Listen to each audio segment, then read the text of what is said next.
Saudaraku, tangisan sunyi para petani kakao di Aceh Tenggara makin terdengar nyaring.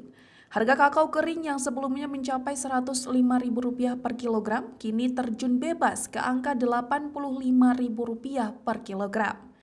Penurunan drastis sebesar Rp20.000 ini membuat banyak petani menjerit.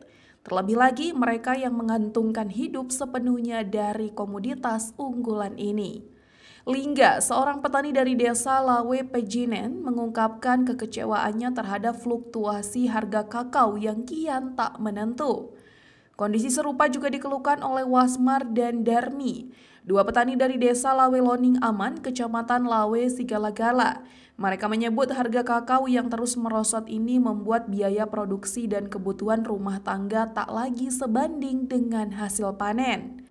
Petani menduga kuat bahwa permainan harga oleh tengkulak menjadi penyebab utama ketidakstabilan pasar.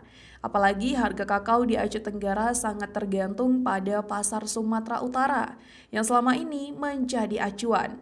Alhasil, petani lokal tak punya posisi tawar dan harus menerima harga yang ditentukan oleh pasar luar daerah. Di tengah kondisi sulit ini, para petani kakao kompak menyuarakan harapan agar pemerintah Kabupaten Aceh Tenggara turun tangan untuk menjadi penyelamat nasib mereka.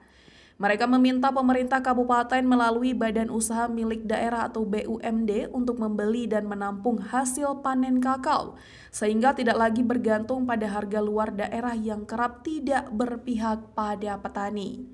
Permintaan pasar global terhadap kakao terus meningkat, baik sebagai bahan makanan maupun kosmetik.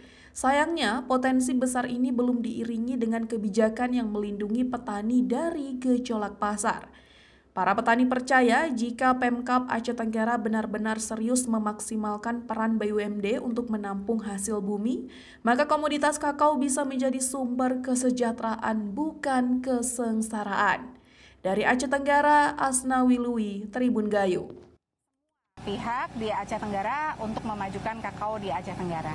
Terima kasih kepada pihak Sistek, artinya sudah menginisiasi bentuknya kebun induk ini sehingga nanti sedia benih-benih kakao yang bermutu memang untuk masyarakat Aceh Tenggara.